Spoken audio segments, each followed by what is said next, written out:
Tonight we're going to explore the 8th planet, the last true world in our solar system, a blue point of light so far away that the sunlight touching it is 900 times fainter than the light falling on your window right now. Tonight, we're going to drift out past the orbit of Uranus, past the last of the warm planets, out to a place where the sun is no longer a fire in the sky, but simply the brightest of the stars, and we're going to look at Neptune the way almost no one has ever looked at it. Not with the eyes of a passing spacecraft, glimpsing the planet for a few hurried days before falling away into the dark forever, but with a telescope 1,000,000 miles above your head, an instrument built to see in colours your eyes were never designed to detect. And what that telescope found, when it finally turned its golden mirror toward Neptune, was not the planet we thought we knew. It was something stranger, older, and far more alive than the smooth blue marble in the old photographs. So settle in. Let your shoulders sink into whatever is holding you. There is nothing you need to do for the next while except breathe slowly and let your mind drift outward, mile by mile, cold by cold, into the deep quiet at the edge of the sun's reach. We're going to take our time out there. Neptune has been waiting a very long time to be looked at properly, and we are in no hurry at all. There is no part of this that requires anything from you. You do not have to remember any of it. You do not have to follow the numbers or hold the distances in your head. You can simply let the words move past you like the slow turning of a very large and very patient world. And if you fall asleep somewhere in the middle of it, that is exactly what this is for. Neptune will keep turning whether you're awake to hear about it or not, and so will these words, and there is a kind of comfort in that, in a story that does not need you to finish it. By the end of tonight, if you're still awake to hear it, you will understand why Neptune's interior quietly rewrites what we thought we knew about the word ice. Why a state of matter that no laboratory on Earth could hold for more than 1/1000th of a second may have been sitting stable inside this planet since before the Earth had oceans, and why almost every fresh look we take at this cold, forgotten world seems to break the very model we built to explain it.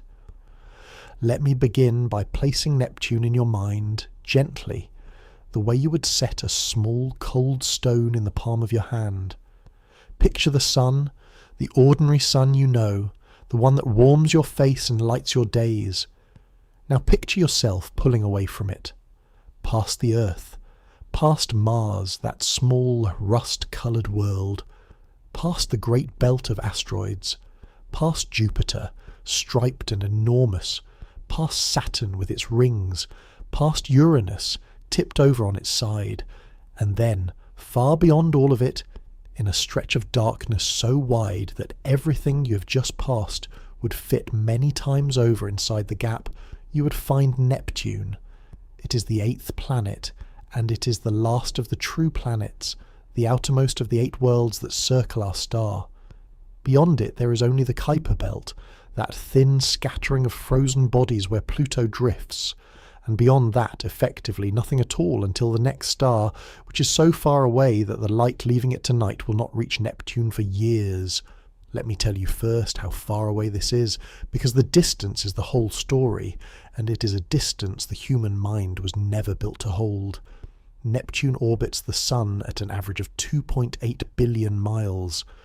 That number does not mean anything by itself, so let me slow it down.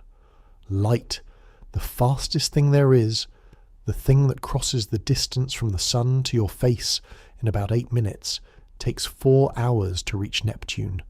4 hours. If the Sun switched off right now, Earth would go dark in 8 minutes, but Neptune would keep shining in reflected sunlight for 4 more hours before it finally noticed the light was gone. When you send a radio signal to a spacecraft near Neptune, you send it, and then you wait 4 hours for it to arrive, and if the spacecraft answers, you wait 4 more hours to hear the reply. A single conversation takes most of a night. Neptune is so far away that it takes the planet almost 165 Earth years to travel once around the Sun. It was discovered in 1846, and it has not yet completed even one full orbit under human observation. The first people who ever saw it named it, wrote papers about it, lived their whole lives, and died, and Neptune had not yet finished a single lap around its star. Hold that in your mind for a moment. A world so slow that a human life is less than a single one of its years. A world so distant that light itself takes an afternoon to get there.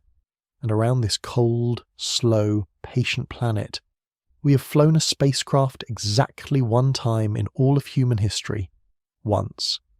That is the strange fact at the centre of everything we're going to talk about tonight. Neptune is the least visited planet in the solar system, and for 33 years it was, in a very real sense, forgotten. Let me give you the shape of the planet itself before we go any further, the bare dimensions of it, so that when we descend into it later you will have a body to descend into. Neptune is about 30,775 miles across, roughly 4 times the width of the Earth. Let me give you the shape of the planet itself before we go any further, the bare dimensions of it, so that when we descend into it later you will have a body to descend into. Neptune is about 30,775 miles across, roughly 4 times the width of the Earth. It is large enough that 57 Earths could be poured inside it, and still leave room. It weighs 17 times what the Earth weighs, which makes it the 3rd most massive planet in the solar system, behind only the 2 giants, Jupiter and Saturn. It spins quickly for such a large world, turning once every 16 hours or so, faster than the Earth turns, so a day on Neptune is only about 2/3 the length of yours. And it is tilted on its axis by about 28 degrees, remarkably close to the Earth's own tilt of 23.5 degrees, which means that Neptune, for all its strangeness, has seasons much like ours, spring and summer and autumn and winter, except that each of Neptune's seasons lasts more than 40 years, because its year is so enormously long. Somewhere on Neptune right now, it is the middle of a summer that began before many of us were born and will not end for 2 more decades, and it is cold. At the level of the visible clouds, the temperature is around -361 degrees Fahrenheit. There is no number I can give you that will make that cold feel real, because you have never been anywhere close to it and never will. It is so cold that gases you think of as air lie frozen there as solid ice. It is a cold that has held that planet in its grip for 4.5 billion years, since the solar system was young, since before the Earth had oceans, and it will hold it for billions more. This is the world we're drifting toward tonight. Vast, slow, cold, and until very recently, almost entirely unexamined. Now let's begin gently, with the one time in all of history that anyone looked at Neptune from close range. To understand why it was forgotten, you have to go back to that single visit, and to the machine that made it. Its name was Voyager 2, and it is still out there tonight, still flying, still whispering back to us in a signal so faint it defies belief. Voyager 2 launched on the 20th of August in 1977. From a warm Florida coast, on a rocket that burned itself out in minutes and then fell away. The spacecraft that continued on was not large. If you could stand next to it, it would look like a strange metal insect, a bowl-shaped antenna the width of a small room, a long boom holding instruments out at arm's length, and a spidery frame of gold-wrapped components. It weighed less than a small car, and it was aimed, with a precision that still seems impossible, at a tour of the outer planets that would take not months, not years, but decades. It reached Jupiter in 1979, it reached Saturn in 1981, it swung past Uranus in 1986, and then, on the 25th of August 1989, 12 years and nearly 3 billion miles after it left the Earth, Voyager 2 arrived at Neptune. It had been travelling at an average of about 42,000 miles an hour that entire time, faster than any bullet, faster than any thought, and it had crossed a gulf so wide that its signals now took 4 hours to crawl home. The spacecraft aimed itself at the north pole of Neptune and threaded the needle, passing just 3,080 miles above the cloud tops. That is closer than the distance across the United States. A machine the size of a car, launched by people who didn't know if it would even survive the journey, arrived at exactly the right spot above a planet at the edge of the known sun, on exactly the right day, 4 hours of light away from anyone who could help it. And from that vantage, in the days around closest approach, Neptune would have filled the sky. If you had been riding on the spacecraft, the planet would have swelled to nearly 4 degrees across, about 7 times wider than the full moon looks from your backyard.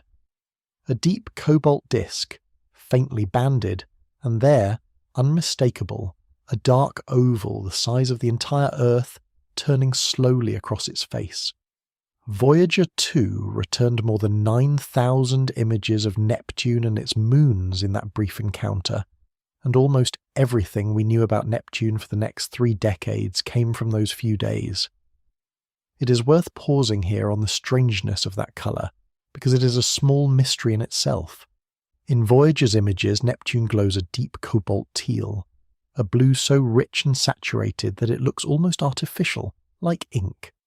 And this is odd, because Neptune's near twin, Uranus, which is made of nearly the same ingredients, in nearly the same proportions, is a pale, washed-out cyan by comparison, a soft baby blue with almost none of Neptune's depth.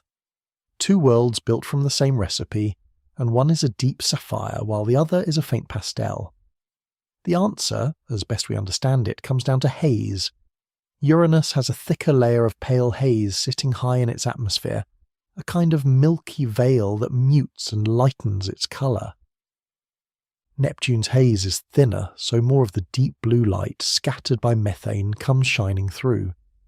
It is a small difference in a thin layer of the atmosphere, and it is the whole difference between a sapphire and a pale stone. Even the colour of Neptune, the single most famous thing about it, turns out to rest on a subtlety we only recently worked out, and in that same close view, the details would have kept coming. You would have seen the faint banding of the atmosphere, pale stripes running parallel to the equator, the ghost of a weather system on a world where the sun is barely a spark. You would have seen the planet's swift rotation, the whole disk turning beneath you in a matter of hours, and you would have seen near the bright, fast-moving cloud they called Scooter, the enormous dark oval of the great storm, an ink blot the size of a planet, turning slowly in the southern hemisphere, ringed by its own high white companion clouds. Everything about the view would have told you that this was not a dead, quiet ball of ice. This was a living, moving, changing world, and Voyager had only a few days to drink it in before it fell away forever. Tonight we're going to go through what the one visit found, slowly, one strange thing at a time, because each of those findings became a mystery that waited 33 years for an answer. And the first thing Voyager saw was the storm. It was called the Great Dark Spot, and it was enormous. A vast dark oval, roughly the diameter of the Earth, an anticyclone spinning in the southern hemisphere of the planet. Around its edges the winds screamed at up to 1,300 miles an hour. Let that speed settle over you for a moment, because it is the fastest wind ever measured anywhere in the solar system. On Earth, a hurricane with winds of 200 miles an hour flattens cities. Neptune's winds move at more than 6 times that speed, on a planet where the sun is a distant spark and the air is colder than anything you've ever felt. There is no obvious source for all that energy. Neptune is nearly frozen at its cloud tops, minus 361 degrees Fahrenheit, and yet it drives the most violent winds in the entire family of the sun. Racing around the Great Dark Spot was a small bright cloud that the mission scientists nicknamed Scooter, because it moved so fast it lapped the whole storm every 5 days. And then, in a detail that tells you exactly how little we understand Neptune, the Great Dark Spot vanished. When the Hubble Space Telescope looked at Neptune in 1994, just 5 years after Voyager, the storm was simply gone, not weakened, not migrated, gone without a trace. Compare that to Jupiter's Great Red Spot, a storm that has raged for centuries, that astronomers have watched for generations, a storm so old that the first person to see it through a telescope has been dead for hundreds of years, and the storm is still turning. Neptune does not work that way. Neptune conjured a storm the size of a planet and then erased it within a few years, and later, in 2016 and again in 2018, it conjured new dark spots in new places, which have their own lives and their own fading. Neptune builds and destroys storms bigger than the Earth on a timescale of years, and we still do not fully understand why. Somewhere in that atmosphere is a mechanism that can spin up a vortex the width of a planet, and then, just as smoothly, let it dissolve back into the blue, and we have never watched one form and vanish from close range, because we have only ever been close once. Think about what it means to lose a storm the size of the Earth. If a storm the size of our entire planet had appeared in Neptune's atmosphere and then dissolved without a trace in 5 years, then whatever holds a storm together on Neptune is fragile in a way that Jupiter's storms are not. The winds are faster, the storms are bigger, and yet they come and go like weather rather than lasting like landmarks. It is one more way in which Neptune, the planet we assumed would be the most quiet and frozen and inert of all, turns out to be one of the most restless and changeable worlds we know. But the storm was not the strangest thing Voyager found.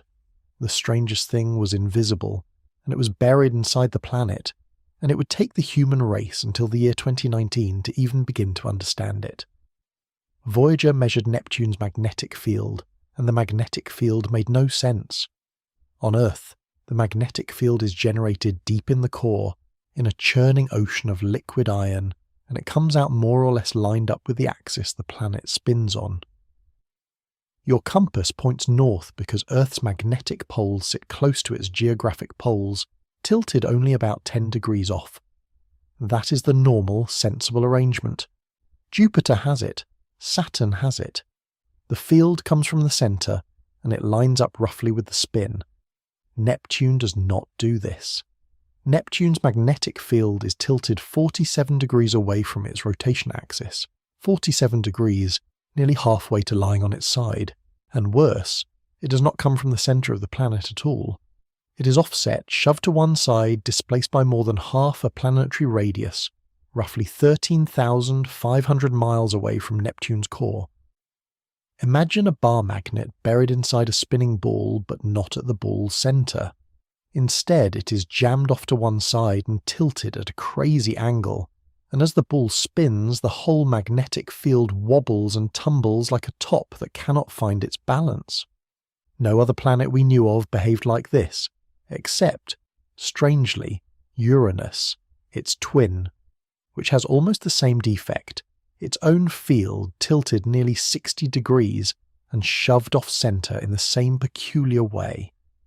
And when Voyager measured this and sent the numbers home, planetary scientists looked at them and did not know what to say. They would argue about what it meant for the next 30 years. The answer, when it finally came, would involve a state of matter that did not exist in any laboratory on Earth. But we will get to that, deep beneath the clouds, later tonight. For now, just hold the image of that tumbling off-centre field, because it is the first clue that Neptune is hiding something extraordinary inside itself. There is a way to feel how strange this really is. Hold your hand out flat and imagine a spinning top standing upright on your palm, turning cleanly around its point, the way a planet's spin defines a clean north and south. Now imagine that instead of the magnetism coming out of that top's own spinning axis, straight up and down, there was a separate little bar magnet buried inside the top, jammed off to one side and cocked over at nearly 45 degrees, so that as the top spun, the magnet swung around in a wide lopsided circle, dragging its whole magnetic field wobbling and lurching through the space around it. That is Neptune. Its magnetism does not sit still and point cleanly the way a compass wants. It tumbles and staggers as the planet turns, sweeping its magnetic poles around in great uneven arcs. If you stood on Neptune, if you could survive there and you held a compass, it would not simply point one way. Over the course of a single 16-hour day, it would swing and drift and reverse as the whole tilted field turned past you. This was the deepest mystery Voyager left behind, and it pointed, though no one knew it yet, straight down into the buried heart of the planet, to a place we could not reach, and could barely imagine. Voyager found other things in those few days. It confirmed that Neptune has rings, faint and dark. 4 of them at the time, threads of shadow around the planet, rings that had been suspected for years but never truly confirmed until Voyager saw them plainly. It named those rings after the people who had unravelled the planet, and it discovered that the outermost of them was not a smooth, even band at all, but contained strange clumps, thick arcs of material that seemed to hang together against all the ordinary laws of orbits. It discovered 6 new moons that no one had ever seen, little dark worlds called Naiad and Thalassa, and Espina, and Galatea, and Larissa and Proteus, moons that had circled Neptune unseen since the beginning of the solar system, revealed at last in a few days of a passing spacecraft's attention. And it turned its cameras on the largest moon, Triton, and found there a small frozen world so bizarre that it deserves its own long look later. Triton was erupting. Geysers of nitrogen were shooting 5 miles up from its surface, the coldest active world Voyager ever found, a place at minus 391 degrees Fahrenheit that was, against all reason, still geologically alive. On a moon cold enough to freeze the air you breathe into solid ice, something was still pushing plumes of gas 5 miles into the thin sky, and dark streaks fanned out across the frozen ground where those plumes had blown their dust downwind. Voyager looked at that and, in the space of a single flyby, handed the human race a mystery that we would still be chewing on decades later. And then Voyager 2 fell away.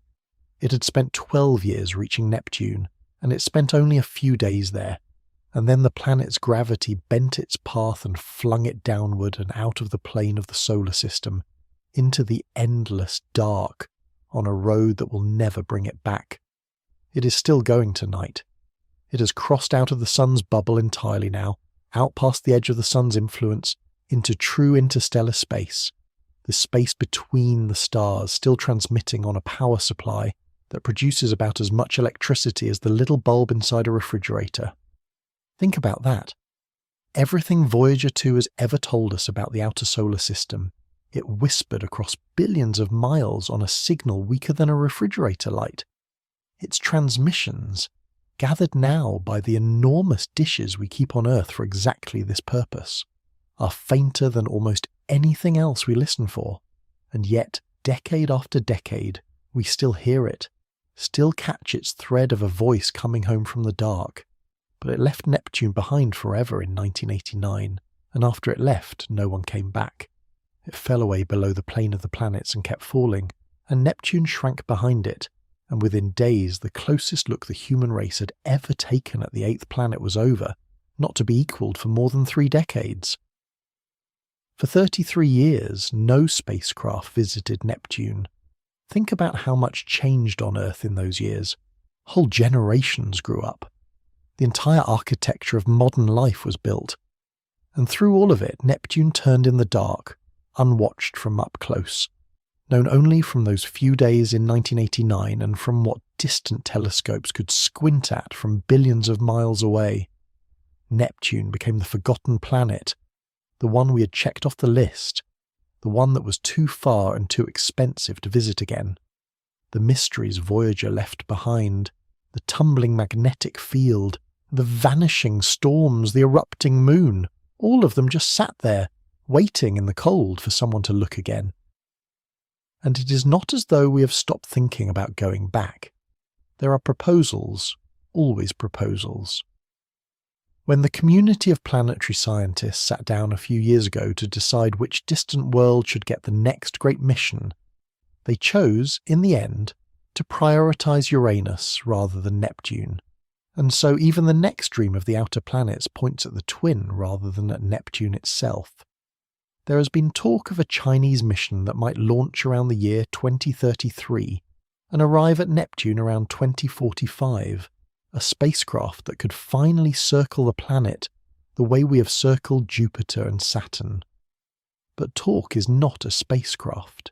Nothing is funded, nothing is built, and even the most optimistic of these dreams would not reach Neptune for decades, and would take another 12 years or more to fly there once it launched. If you sent a probe to Neptune tonight, a child born this year could be middle-aged before it arrived. That is the tyranny of the distance. That is why, for now, everything we learn about Neptune, we learn from far away, from telescopes, from patience, and from the light that takes 4 hours to reach us. Tonight we're going to step back for a moment, before Voyager, before Webb, all the way to the beginning to how we found this planet at all, because the story of Neptune's discovery is one of the strangest and most beautiful in the whole history of science. Neptune was discovered not by looking, but by thinking. It is the only planet in the solar system found first with mathematics, and only afterward with a telescope. In the early 1800s, astronomers watching the planet Uranus, which had been discovered decades earlier, noticed that it was not quite where it should be. It wandered. It sped up and slowed down in its orbit in tiny ways that Newton's laws could not explain, unless there was something out there beyond Uranus, some unseen mass tugging on it, an invisible hand pulling Uranus a little off its predicted path. A French mathematician named Urbain Le Verrier sat down with the recorded wobbles of Uranus and, working only with pen and paper and the laws of gravity, calculated where the hidden planet must be to cause exactly those wobbles. He worked out its mass, its distance, its position in the sky, an entire world conjured out of nothing but arithmetic, and the faint tug it exerted on a planet it had never touched. He sent his prediction to an observatory in Berlin, to an astronomer named Johann Gottfried Galle and his student Heinrich Louis d'Arrest. On the night of the 23rd of September, 1846, they pointed their telescope at the spot Le Verrier had named, and there it was, within 1 single degree of the predicted position, a planet no human eye had ever knowingly seen, hauled out of the dark by pure thought. Imagine the feeling in that room, checking a star chart against the eyepiece, and finding a point of light that should not be there, exactly where a mathematician in another country had said it would be. In Britain, at nearly the same time, a young man named John Couch Adams had made almost the same prediction independently, working through the same wobbles to the same hidden world. Neptune was, in a sense, discovered twice on paper, before it was ever seen through glass. It is the great triumph of the idea that the universe runs on laws we can write down, that a planet at the edge of the sun's reach could be found by mathematics alone, and then simply confirmed by pointing a telescope at the answer. And there is a small human tenderness in the aftermath worth mentioning as you drift. Just 17 days after Neptune itself was found, an English astronomer named William Lassell discovered its great moon Triton, the very moon we will spend so much time with later tonight. 17 days. The planet and its strangest moon came into human knowledge within 3 weeks of each other, in the autumn of 1846, and then Neptune's second moon would not be found for more than a century, not until 1949. The planet gave up its 2 first secrets almost at once, and then went quiet again for 100 years, as if it had shown us just enough to keep us interested, and then settled back into the dark. And here is the detail that I find hard to shake, the kind of thing to turn over slowly in the dark. Neptune had been seen before. More than 200 years earlier, in December of 1612, Galileo Galilei pointed his little telescope at the sky and recorded a faint point of light near Jupiter. He wrote it down as a background star. He even noted, weeks later, that it had moved slightly relative to the other stars, a note that should have told him it was no star at all. But his telescope was too small to show it as anything but a dot, and he never realized what he had found. Neptune sat in Galileo's notebook, its motion recorded in his own hand, 234 years before the human race would understand what it was looking at. The 8th planet was there the whole time, patiently drifting across the pages of the man who first turned a telescope to the sky, waiting, as it always seems to be waiting, for us to finally pay attention. So that is where we stood for a very long time, one flyby in 1989, a handful of deep mysteries, a planet found by mathematics and glimpsed by Galileo without his knowing, and then 33 years of distance, of squinting from far away, of Neptune turning slowly in the cold while the rest of us looked elsewhere. Tonight we're going to close that gap, because in the summer of 2022, humanity finally pointed a new kind of eye at the forgotten planet, and everything changed. The eye was the James Webb Space Telescope, and to understand what it saw, you have to understand that it does not see the way you do, or the way Voyager did. Your eyes, and ordinary cameras, and the old Voyager cameras all see visible light, the same rainbow your eyes were built for. Webb sees a colour beyond red, a colour your eyes cannot perceive at all, called infrared.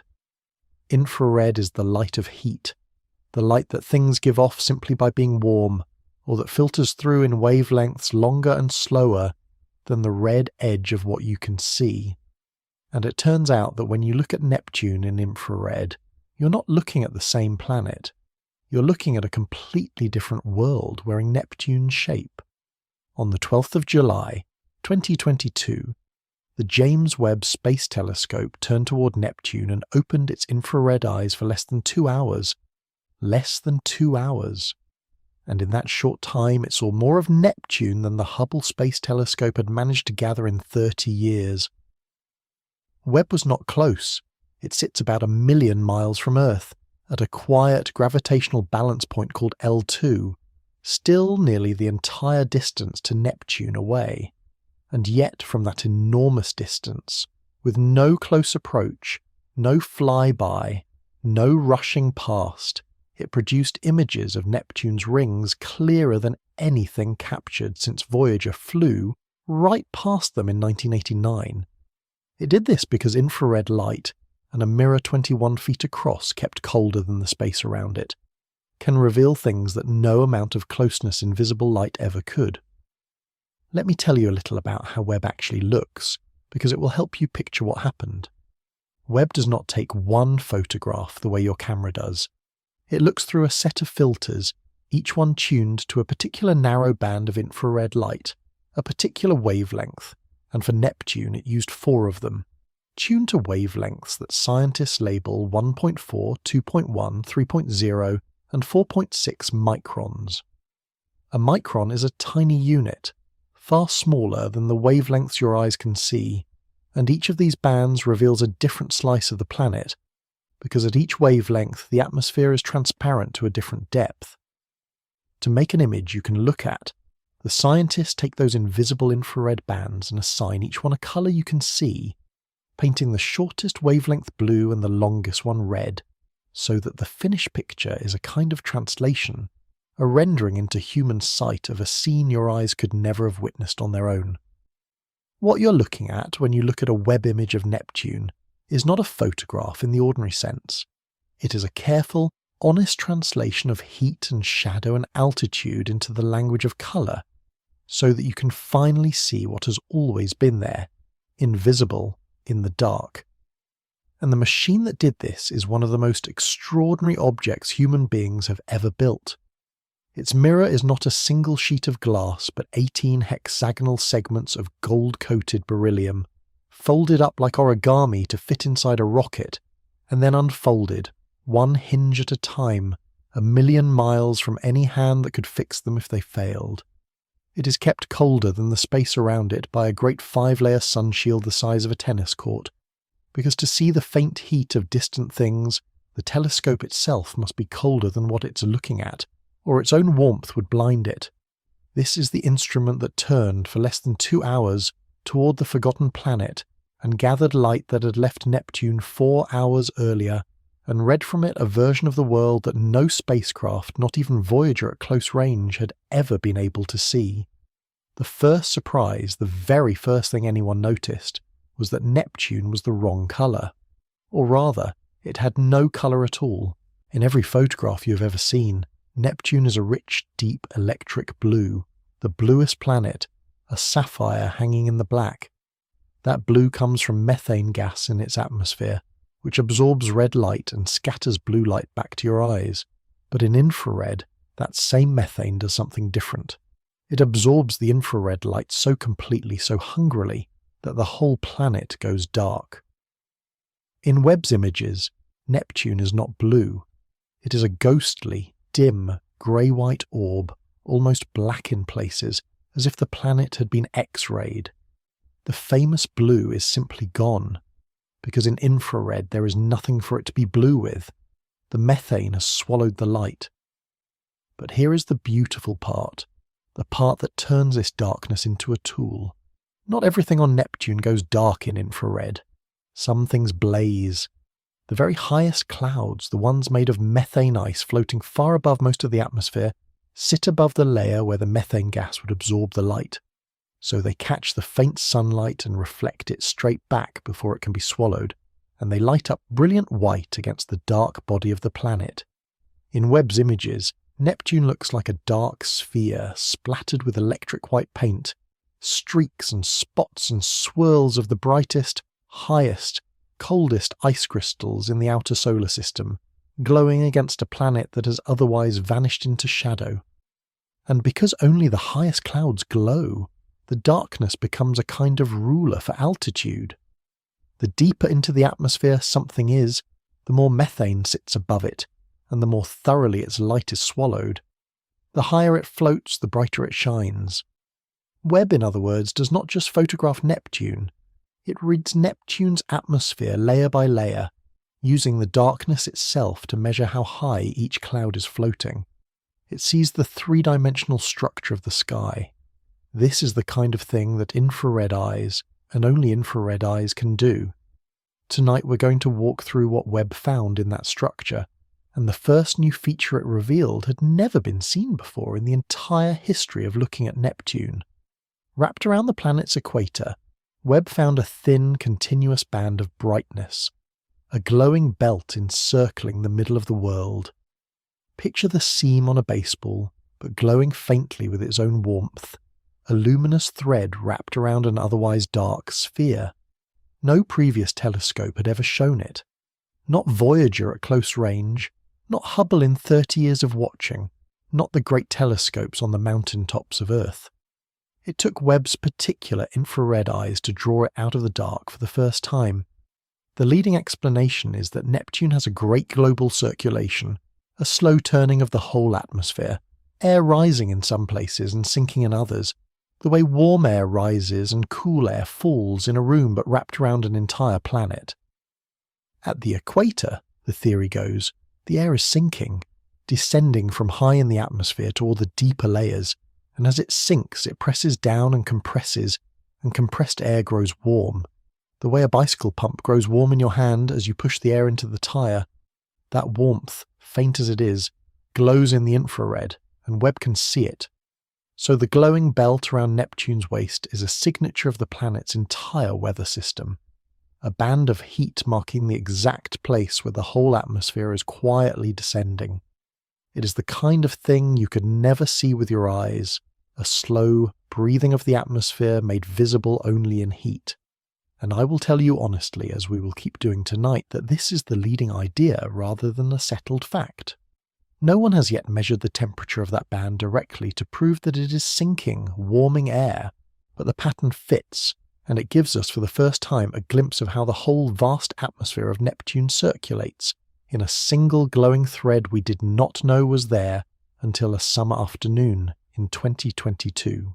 Near the South Pole, Webb found something else that decades of watching had missed. A continuous bright band of high cloud surrounding a swirling polar vortex. And at one particular spot, a feature so bright that it did something no other part of the Neptune observation did. It saturated Webb's detector. It was too bright for the instrument to fully record, the only place in the entire image where the light overwhelmed the camera. This south polar feature does not sit exactly at the pole, but a little way off, around 70 degrees of latitude, and it blazes in the infrared like a lamp behind frosted glass, so radiant that the most sensitive telescope ever built could not quite look straight at it. Webb also revealed a clean discontinuity right at the equator, a line where the whole character of the planet seems to change. the southern hemisphere of Neptune reads noticeably brighter in the infrared than the northern hemisphere. It is as though someone drew a line around the middle of the world and painted the two halves in slightly different tones. This asymmetry was not expected, and it is still being studied. Part of it may be simple season, because the northern hemisphere is presently in its long winter, tilted away from the faint sun, while the south enjoys its decades-long summer. But whether the whole difference is just the season, or whether there is something more fundamental separating Neptune's two halves, no one yet knows. It is another of those small unfinished questions that Webb handed us in a single glance. And then there were the rings. Oh, the rings. For 33 years no one had captured a clean image of the full ring system of Neptune. They are impossibly faint. Saturn's rings are broad, bright, dense enough that in places they are nearly opaque, so solid that they cast shadows and shine even to a small telescope in a backyard. Neptune's rings are nothing like that. They are gossamer.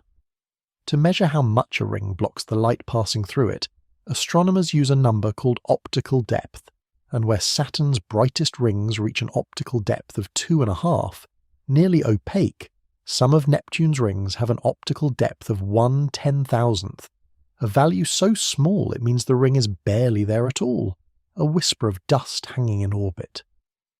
They are threads of dark material, so dark that they reflect less light than a lump of coal, so thin and so faint that ground-based telescopes, even the very best on Earth, simply could not pull them out of the glare of the planet beside them.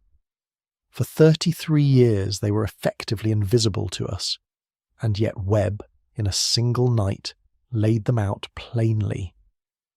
Delicate concentric arcs of light surrounding the dark planet, the clearest view since Voyager, rings that had been invisible from the Earth for a third of a century, suddenly there, drawn cleanly against the black. Webb even detected faint dust bands within the rings that Voyager itself had missed when it flew right through the system. Bands so faint they require infrared eyes to see at all. A spacecraft flew directly through Neptune's rings in 1989 and did not catch these bands, and a telescope 1 billion miles away caught them in an afternoon. That is what infrared and patience and a cold golden mirror can do. There is a strange, quiet grandeur to this, and it is worth pausing on before we go deeper.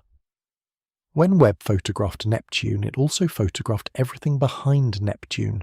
In the wide-field version of the image scattered across the black around the planet and its moons, you can see dozens of distant galaxies, smeared little arcs and blobs of ancient light, each one a city of hundreds of billions of stars, so far away that their light left them billions of years ago. In a single frame, Webb captured the 8th planet of our own sun, close enough to be family, and behind it the deep universe, galaxies from the dawn of time. Neptune, the forgotten planet at the edge of our little neighbourhood, floating in front of the oldest light there is. There is something in that image that makes the whole scale of things feel very calm and very large and very quiet, the way the sky feels when you lie back and let it be as big as it actually is. Now, before we go beneath the clouds, into the strange dark interior where the real surprises are waiting, I want to mention one small thing. Because if you are drifting off to the sound of these words and you find them worth returning to, it helps to let the quiet corners of the internet know.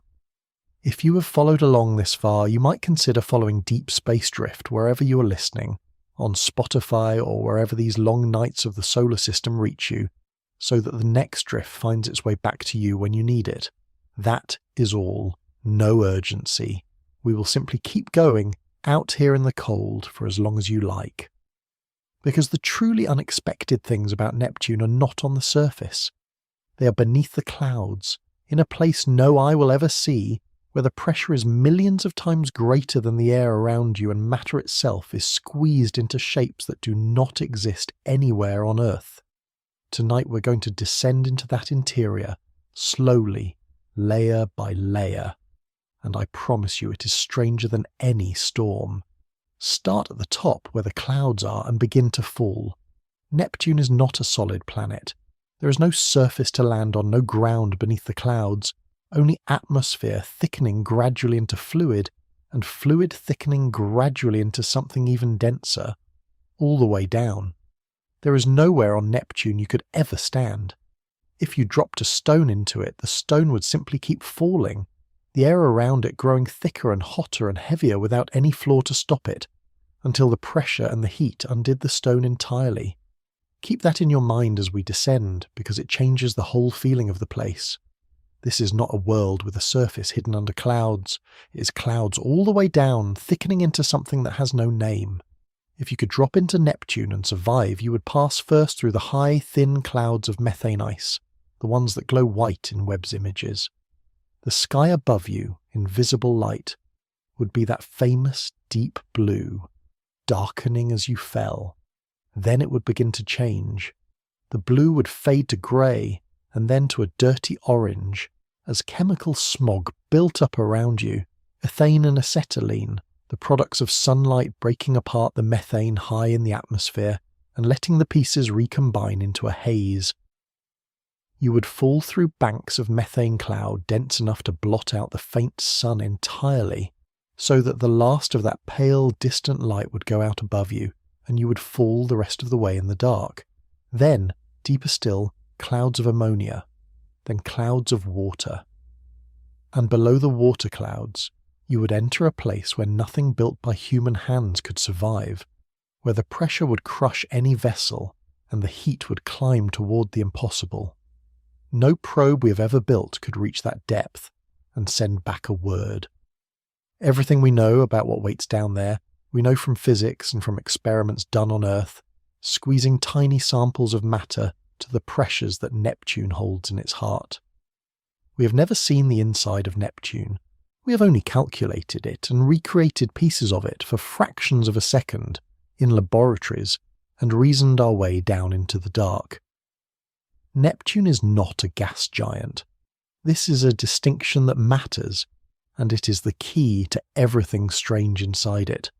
Jupiter and Saturn are gas giants, and they are made overwhelmingly of hydrogen and helium, the two lightest, simplest elements, more than 90% by mass. Neptune is different. Neptune is what we call an ice giant, and only about a fifth of it is that light hydrogen and helium. The other 80% is heavier stuff, water and methane and ammonia, compressed under staggering pressure into states that have no name in ordinary life. The word ice is misleading here. Do not picture anything cold or frozen. Deep inside Neptune, this ice is scalding hot, hotter than molten rock, and it is only called ice because of the elements it is made from. It is a fluid, a dense, hot, pressurized soup of water and ammonia and methane, and it makes up the bulk of the planet. And nearly all of Neptune's mass is this hot, dense, exotic fluid, this so-called icy mantle, layered around a rocky core about the size of the Earth itself. Picture the structure as a set of rough shells. On the outside, the thin envelope of hydrogen and helium and methane gas, the part we can see. Below that, grading in slowly, the vast hot ocean of water and ammonia and methane in its strange pressurized states, the mantle that makes up most of the planet. And at the very centre, a ball of rock and metal, silicate and iron, about the size of the whole Earth, buried under thousands of miles of that hot fluid. At that core, the temperature reaches around 9,300 degrees Fahrenheit. Say that number slowly. That is roughly the temperature of the surface of the Sun, buried at the centre of the coldest major planet in the solar system. There is a small poetry in that, a piece of the Sun's own heat hidden at the heart of the world, where the Sun's light barely reaches. And the pressure there is about 7 million times the pressure of the air you are breathing right now. 7 million atmospheres, pressing in from every direction, holding the core in a grip nothing on Earth could imitate. Between that scorching core and the cold visible clouds, the temperature runs from a few thousand degrees to more than 12,000 degrees Fahrenheit, and the pressure builds from almost nothing at the cloud tops to that crushing 7 million atmospheres at the centre. It is a gradient of unimaginable extremes, and somewhere in the middle of it, in a particular band of temperature and pressure, the ordinary rules of matter give way, and things begin to happen that have no equal anywhere on Earth. And it is in that middle region, in the hot, dense fluid between the atmosphere and the core, that the truly unexpected things happen. Because when you take methane, the simple gas that gives Neptune its blue, and you squeeze it hard enough and heat it enough, it does not stay methane. Methane is one carbon atom holding hands with 4 hydrogen atoms. Under the pressures found thousands of miles down inside Neptune, that grip breaks. The hydrogen is torn away, and the carbon, freed and squeezed, does the only thing carbon does under immense pressure. It crystallizes. It forms diamond. Inside Neptune, it rains diamonds. No one expects, when they first learn what Neptune is, that the answer to what lies at its heart would be a treasure. You picture a cold, dead ball of ice and gas, and instead you find a slow, silent snowfall of diamond in the dark. Let that sit for a moment, because it is one of the most extraordinary sentences in all of planetary science, and it is very likely true. At a depth of thousands of miles beneath the visible clouds, the crushing pressure rips apart the methane and squeezes the leftover carbon into tiny diamond crystals, and those diamonds, being denser than the fluid around them, sink. They fall. Slowly, in total darkness, under 1 million atmospheres of pressure, in a place no light has ever reached and never will, diamonds drift downward through the hot fluid, sinking toward the core, perhaps accumulating around it over the vast, slow ages of the planet. It is not rain the way you picture rain. There are no clouds of diamonds, no drops falling through open air. It is individual carbon atoms, in the pitch black, joining together into hard, bright crystals and settling downward through a fluid hotter than lava for billions of years. A slow, silent snowfall of diamond in the dark at the heart of a world. Now, I want to be honest with you about what we know and what we suspect, because that honesty is part of the wonder. No one has ever seen the diamond rain inside Neptune. No one ever will. It happens more than 5,000 miles below the visible clouds, in a place no probe could survive and no light could ever illuminate. What we have is this. In 2017, at a laboratory in California, at a place called the SLAC National Accelerator Laboratory, working together with the Lawrence Livermore National Laboratory, scientists set out to test whether diamond rain could actually happen. They took plastic, ordinary plastic, which is made of carbon and hydrogen, much like methane, and they hit it with laser-driven shock waves that compressed it to about 1.5 million times the pressure of Earth's atmosphere, briefly recreating the conditions deep inside an ice giant. And in that instant of unimaginable pressure, they watched. With instruments that can see the arrangement of individual atoms, nearly every carbon atom in the sample transform into tiny diamonds, nanometers across. The lead scientist, a physicist named Dominic Krauss, found that the conversion was nearly total, and they published the result. It worked.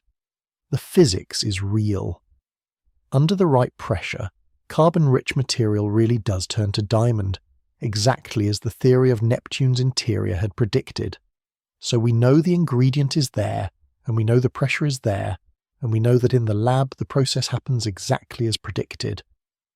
What we cannot do is reach inside Neptune and hold a diamond in our hand. The depth, the size, the rate, the total amount, all of that is model and extrapolation. The diamond rain is a very well-founded idea, confirmed in its physics but not in its planet. Hold it then, as a beautiful likely truth rather than a photograph. Somewhere below the clouds tonight, in the dark, the physics says it is snowing diamonds, and it has been snowing diamonds since long before the Earth had life, and it will go on snowing diamonds in that black hot ocean long after every one of us is gone, a treasure no eye will ever see, and no hand will ever hold, forming and falling in the deep, simply because that is what carbon does when a planet squeezes it hard enough. But descend a little further, into even greater pressure and heat, and you reach the thing that finally explains that tumbling off-center magnetic field. The mystery Voyager left us in 1989. Because down there, the water inside Neptune does something that, until very recently, no one had ever seen matter do. Think about the water in a glass by your bed. You know its states. It can be solid ice, hard and still, its molecules locked in place. It can be liquid, flowing and pouring, its molecules sliding freely past each other. It can be gas, vapor, spread thin, solid, liquid, gas. Those are the states of water you've known your whole life. But deep inside Neptune, at around 8,500 degrees Fahrenheit and more than 3 million times the pressure of Earth's air, water enters a state you have never seen and could never imagine. A fourth thing that is somehow both solid and liquid at the same time. It is called superionic water, or superionic ice, and it is one of the strangest forms of matter known. Here is what happens. Water is made of oxygen and hydrogen. Under this extreme pressure, the oxygen atoms lock together into a rigid, orderly crystal lattice, a solid scaffolding that holds its shape. Solid. But the hydrogen, at that scalding temperature, breaks free of the oxygen and flows through the solid lattice like a liquid, like a river running through a frozen forest, like electrical current flowing through metal. So the water is solid and liquid at once. Its skeleton is a crystal. Its blood is a flowing fluid of charged particles. And because those charged particles are moving, superionic water conducts electricity the way a metal does. It is a crystal you could pour current through. There is no everyday thing to compare it to. Nothing in your kitchen or your world that behaves this way. It is a state of matter that, until the year 2019, had never been created in any laboratory on Earth. In 2019, scientists finally made it. They squeezed a sample of water between the tips of 2 diamonds, a technique that can reach the most extreme pressures we can create on Earth, and they hit it with lasers, and for about 1/1000th of 1 second, they created superionic water and confirmed with their instruments that it was real. 1/1000th of a second in a laboratory. That is how briefly, and how recently, human beings first held this form of matter in existence, and it winked out again almost as soon as it appeared. But inside Neptune, in that vast, hot, pressurized middle layer, the conditions that hold superionic water do not last 1/1000th of a second. They last billions of years. There is very likely a whole shell of this impossible matter inside Neptune tonight, thousands of miles thick, a crystal that conducts electricity like metal, wrapped around the rocky core, and it has been there, quietly, since before the first life crawled on Earth. We could only make it for 1/1000th of a second. Neptune has been holding an ocean of it steady since the dawn of the solar system. It is worth dwelling on how strange that idea really is, because it upends the neat little picture most of us carry of what a planet is made of. We are taught, early, that matter comes in 3 simple states, that water is either ice or liquid or steam, and that if you want to know what a thing is, you only have to ask which of those 3 it happens to be. Superionic water refuses the question. It is a 4th answer that the schoolroom never mentioned, a substance where the oxygen has decided to be a solid and the hydrogen has decided to be a liquid, both at once, in the same place, at the same instant, and neither one willing to give way to the other. Picture a block of glass, perfectly clear and perfectly rigid, that you could rest your hand on and feel its hardness, and yet through that glass a current of charged particles is streaming ceaselessly, the way water runs through the gaps in a gravel bed, so that the block is at once as solid as quartz and as electrically alive as a copper wire. That is not a metaphor for something else. That is, as best our physics can tell, a literal description of a real material, and there are thousands of miles of it. A shell as deep as the whole radius of the Earth, layered inside the planet we're drifting past tonight. And here is the part that I find quietly humbling, the kind of thought to turn over slowly as your breathing settles. For all of human history, this substance existed and we did not know it. Every philosopher who ever wondered what the world was made of, every early scientist who catalogued the forms of matter, every child who was ever told that ice melts and water boils, lived their whole life beside a solar system that contained oceans of a fifth and stranger thing they had no name for and no way to imagine. It was here the entire time, inside Neptune and inside Uranus, patient and unremarked, waiting for us to grow clever enough to squeeze a droplet of water hard enough for a single billionth of a second to catch a glimpse of it. The universe, it turns out, keeps forms of matter that our everyday world simply never shows us, and you do not have to travel to another galaxy to find them. You only have to go out to the 8th planet and then keep going, down through the clouds, into the dark, into the crushing, warm heart of a world we have visited exactly once. And that shell, that conducting crystal ocean, is almost certainly the answer to the magnetic field. Remember the tumbling, off-centre magnet that made no sense in 1989, the thing that puzzled scientists for 3 decades. Here is how the answer works. A magnetic field on a planet is generated by moving electrically conducting fluid, a churning of some material that carries electrical current, which winds up the magnetic field like a dynamo, like the generator that lights a bicycle lamp from the turning of the wheel. On Earth, that conducting fluid is the liquid iron of the outer core deep at the very centre of the planet, churning in a great sphere around the middle. Because it churns in a tidy sphere at the centre, it produces a tidy field, aligned closely with the spin, coming out near the poles, the sensible arrangement your compass depends on. But Neptune's field is not generated at the centre. It is generated far out from the core, in that shell of superionic and pressurized conducting fluid, at around 7/10 of the way out toward the surface, in a layer that convects unevenly, that churns in a lopsided, patchy way rather than in a clean central sphere. And when you generate a magnetic field in a thin, uneven shell instead of a tidy central ball, the mathematics says you get exactly what Voyager measured. A field that is tilted at a wild angle, 47 degrees off the spin. A field that is shoved off to one side, 13,000 miles from centre. A field that wobbles and tumbles as the planet turns, sweeping its poles around in great lopsided arcs. A field, all the same, 27 times stronger at the surface than the Earth's own, so the strangeness of its shape does not make it weak. The bizarre magnetism of Neptune, the deepest mystery Voyager left behind, is very likely the fingerprint of a form of matter that we could not even create in a laboratory until 2019, churning in a shell far from the planet's heart. And the same explanation covers Uranus, Neptune's twin, whose field is tilted even further, nearly 60 degrees, and also shoved off-centre. Both ice giants have this same defect, because both very likely have this same superionic shell doing the same lopsided work.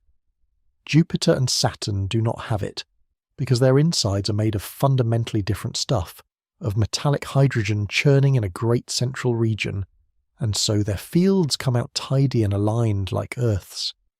The magnetic strangeness belongs to the ice giants alone, to the worlds with the crystal seas. It is a family trait, written into the 2 outermost planets by the exotic matter they hide inside. And I will say it once more, gently because it matters. This is the leading explanation, strong and elegant and consistent with everything we can measure from outside. But no spacecraft has ever flown a magnetometer down through Neptune's field at different depths to prove where it is born.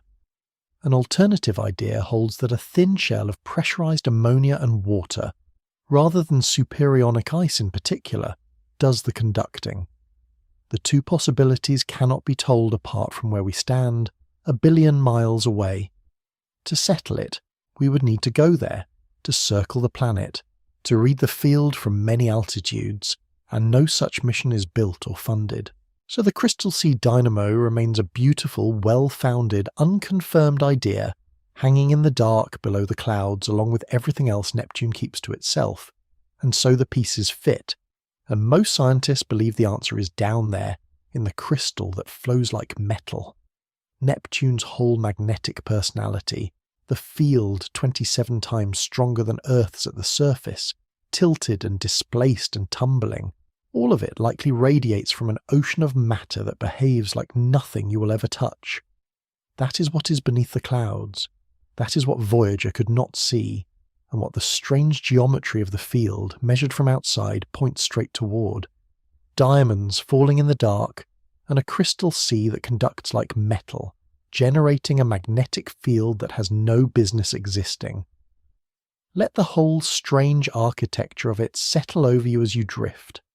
The blue methane sky, the orange chemical smog, the clouds of methane, then ammonia, then water, the slow, silent snow of diamonds, the scalding crystal ocean that flows like metal and makes the magnetism, and at the very centre, a rock the size of the Earth, at the temperature of the surface of the Sun, held in a grip of 7 million atmospheres, wrapped in layers of matter that have no name in ordinary life, all of it turning slowly in the dark, 4 hours of light away, on a planet we have visited exactly once.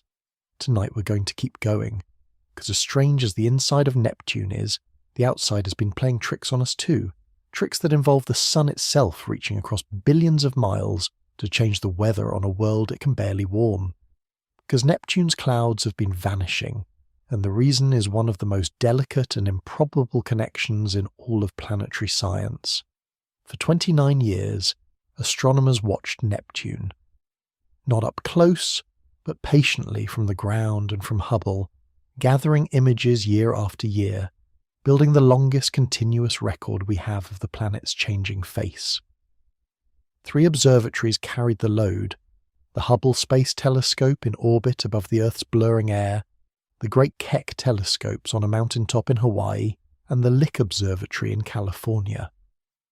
A team led by an astronomer at the University of California, Berkeley, working with a graduate researcher at the Harvard-Smithsonian Center for Astrophysics, gathered nearly 3 decades of this data together, 2.5 complete cycles of the Sun, and laid it all out to see how Neptune's face had changed. 29 years of watching one blue dot season after season, cloud after cloud, image after image, until they had the longest continuous record of Neptune anyone had ever assembled. And in that long patient record, they saw something that stopped them cold. Starting in 2019, Neptune's clouds began to disappear, not gradually, quickly. The lead researcher on the study, an astronomer named Imke de Peter, said plainly that she was surprised by how fast the clouds vanished, that the activity dropped away within just a few months. The broad white bands of cloud that stretch across Neptune's face, the features that ground telescopes could actually see, the ones that gave the planet its recognizable striped appearance, thinned and faded and in large part simply went away. By the middle of 2023, Neptune's cloud cover had been sitting at the lowest levels in the entire 29-year record for 4 straight years, and it still had not come back. The planet's overall brightness dimmed to its faintest ever measured in the year 2020.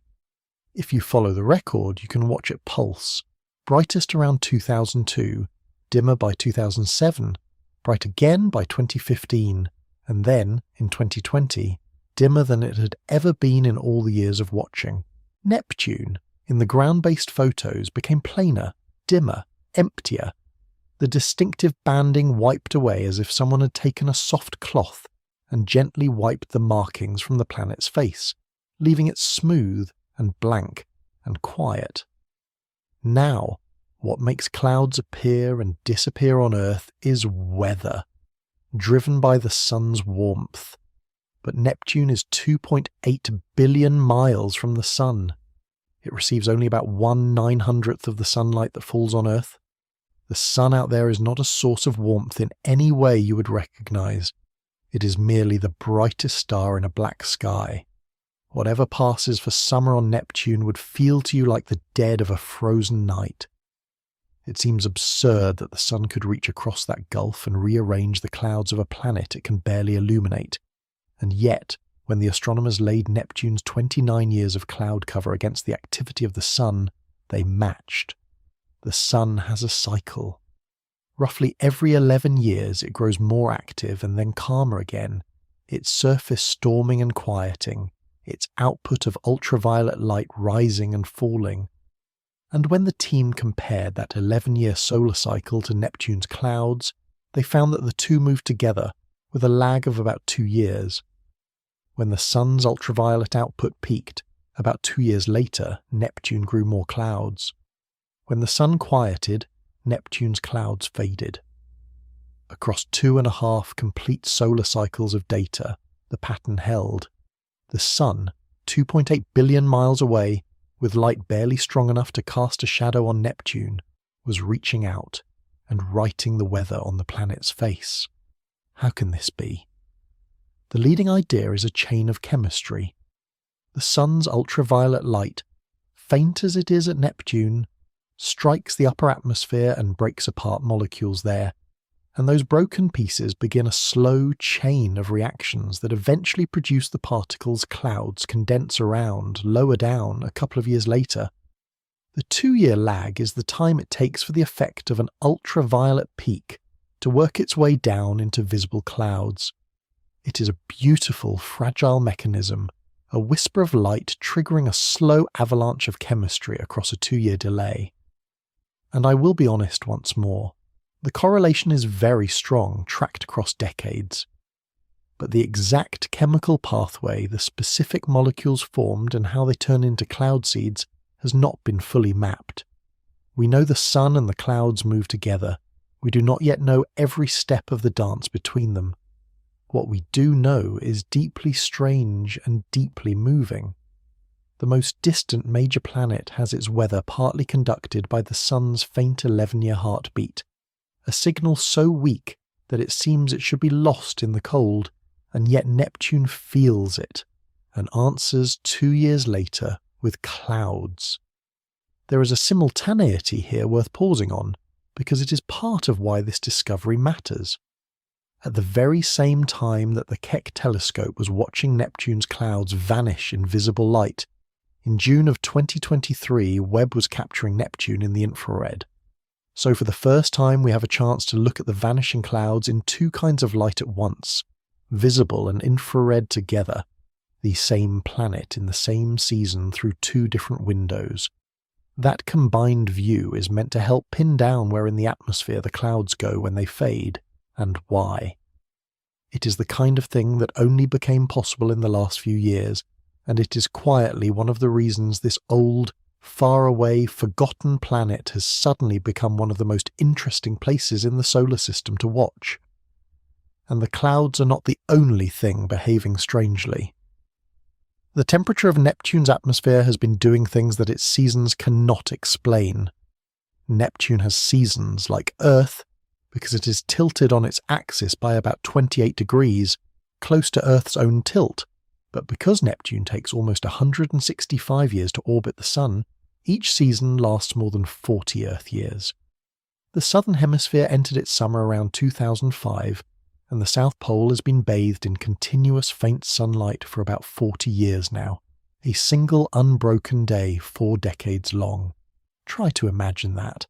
A summer that lasts longer than most human careers, a pole where the sun has not set in 40 years, and will not set for years more.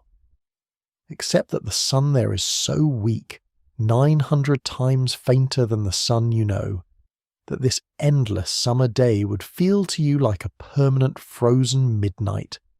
The sun no more than the brightest star in a black sky, giving light but no warmth you could ever feel. During a long summer like that, faint as it is, you would at least expect the atmosphere to slowly, steadily warm, inch by inch, degree by degree, over the decades. Instead it cooled.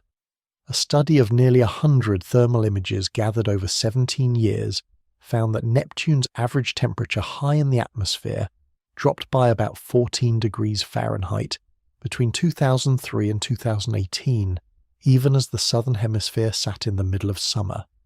The planet was in summer and getting colder, and then, in a final twist, between 2018 and 2020, Neptune's south pole suddenly warmed by about 20 degrees Fahrenheit, the fastest polar warming ever recorded on the planet, a sudden pulse of heat after years of cooling, in exactly the season when a steady warming was expected.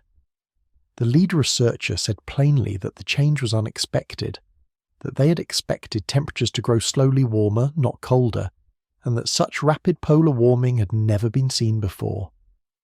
On a planet where the seasons crawl across 4 decades, 20 degrees in 2 years is like a sudden fever spiking on a patient who had been running the same steady temperature for years, and no one is certain what caused it. You begin to see the pattern of tonight, if you have been drifting along with it. Every time we look closely at Neptune, it does something the model did not predict.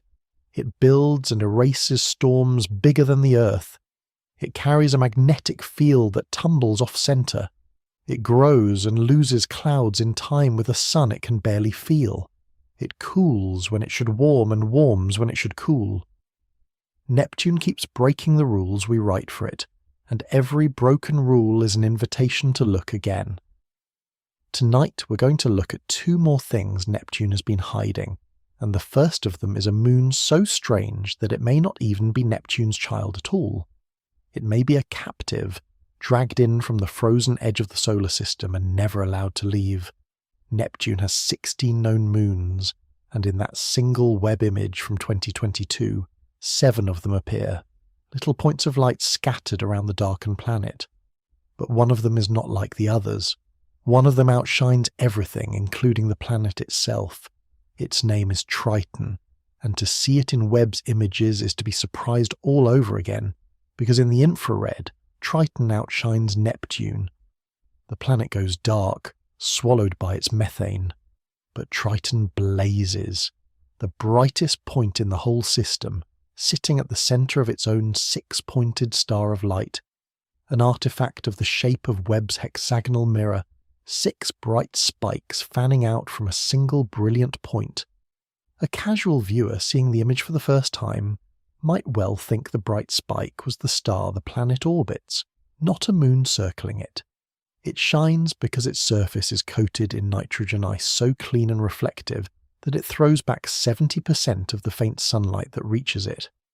Earth's moon, by comparison, reflects only about 12%, which is why our moon, for all its brightness in the night sky, is actually a rather dark grey rock. Triton is one of the most reflective bodies in the entire solar system, a frozen mirror at the edge of the sun's reach, and it hangs there in the dark, reflecting a light almost too weak to see, and yet reflecting enough of it to outshine the whole planet. Triton is a little smaller than our own moon, about 1,680 miles across, round and solid, and cold beyond ordinary imagining, minus 391 degrees Fahrenheit at its surface. That is the coldest natural body Voyager ever measured. Cold enough that nitrogen, the gas that makes up most of the air you're breathing, lies frozen on the ground as ice. And yet everything about Triton's orbit tells us that it does not belong here. It should not be where it is. Every large moon that formed alongside its planet, out of the same swirling disk of gas and dust, orbits in the same direction the planet spins. That is simply how it works, a leftover of the spinning cloud they all condensed from. A planet and its natural moons all turn the same way, like a record and everything resting on it turning together, like water circling a drain, everything moving in one direction because it all came from one spinning thing. Triton does not. Triton orbits Neptune backward, in the opposite direction to Neptune's own rotation, in what astronomers call a retrograde orbit, and it does so on a steeply tilted path, leaning about 23 degrees off the plane of Neptune's equator. No large moon that formed with its planet orbits backward. It is essentially impossible for a moon born from the same disk as its planet to end up circling the wrong way. And so Triton's very motion, the simple direction it travels, is a signature of a violent and dramatic history, a clue written into its orbit that it does not belong here, that it came from somewhere else. There is only one explanation that fits, and it is a dramatic one. Triton did not form with Neptune at all. Triton was born somewhere else, out in the Kuiper Belt, that vast ring of frozen worlds beyond Neptune where Pluto lives, and it was wandering there, one more icy body among many, until it passed too close to Neptune, and Neptune's gravity reached out and caught it. Triton is a captured world. It is a cousin of Pluto, similar in size and made of similar ices, snatched out of the deep freeze billions of years ago, and forced into orbit around a planet that was never meant to be its home. Think about what that capture must have been. To catch a moving world, gravity has to do something violent. A moon simply drifting past a planet does not fall into orbit on its own. Left to itself, it would swing by once, bend its path a little, and carry on out into the dark, never to return. For Neptune to keep Triton, something had to bleed away the extra speed at the moment of the encounter, and there are only a few ways that can happen. Perhaps Triton was once part of a pair, two icy bodies bound together, and when they swung past Neptune, the gravitational wrench flung one away and left the other trapped. Perhaps Triton ploughed through the thick disk of gas that still surrounded the young Neptune, and was slowed by the drag of it, the way a stone thrown into water loses its speed and sinks. Whichever it was, the capture was a single dramatic event billions of years ago, a chance encounter at the edge of the sun's reach that ended with one wandering world caught forever by another. And then the slow work began. Triton would have been slung into a wild, stretched, eccentric orbit at first, whipping close to Neptune and far away again, and over the ages the tides between them would have pulled and dragged and slowly rounded that orbit into the near circle it holds today. That circularizing took an enormous span of time, and it was not gentle. Every time Triton swung close to Neptune, the planet's gravity would stretch it, kneading the whole moon like a fist closing around a lump of clay, and every time it swung away, the stretching would ease, and the moon would relax. Squeeze, release, over and over for hundreds of millions of years. And all that tidal pulling and dragging generates heat, deep inside Triton, friction from the flexing of a world, the same warmth you feel when you bend a piece of wire back and forth until the crook of it grows hot in your fingers. A study looking at this concluded that tidal heating could have kept Triton's interior warm and geologically active for billions of years after its capture. That heat may still be there. And here is the quiet, extraordinary possibility that follows. Triton may have, beneath its frozen nitrogen shell, a hidden ocean of liquid water. An ocean of water kept liquid by tidal heat, sealed under miles of ice, at the edge of the solar system in the dark 4 hours of light from home. We do not know that the ocean is there. Let me be clear, as we have been all night. The idea is called extremely likely by some researchers, but it is not confirmed. The evidence is indirect. Triton's surface is astonishingly young. When Voyager counted the craters on it, there were almost none, which means something has been repaving the surface within the last 100 million years, and perhaps within the last 10 million, which is a blink in the life of a moon. Something keeps erasing Triton's scars, and internal heat and a subsurface ocean would explain it. And Voyager saw, with its own cameras, that Triton is still active. It found geysers, plumes of nitrogen gas erupting 5 miles up from the frozen surface, the coldest active world we have ever found, throwing dark material downwind across the ice. More than 120 dark streaks scar the surface where past eruptions blew their dust across the plains. On a world at minus 391 degrees, where nitrogen lies frozen solid, something is still erupting into the thin sky. If those geysers are fed from a hidden ocean, then liquid water that has been sealed away for billions of years is finding its way to the surface at the coldest edge of the Sun's family.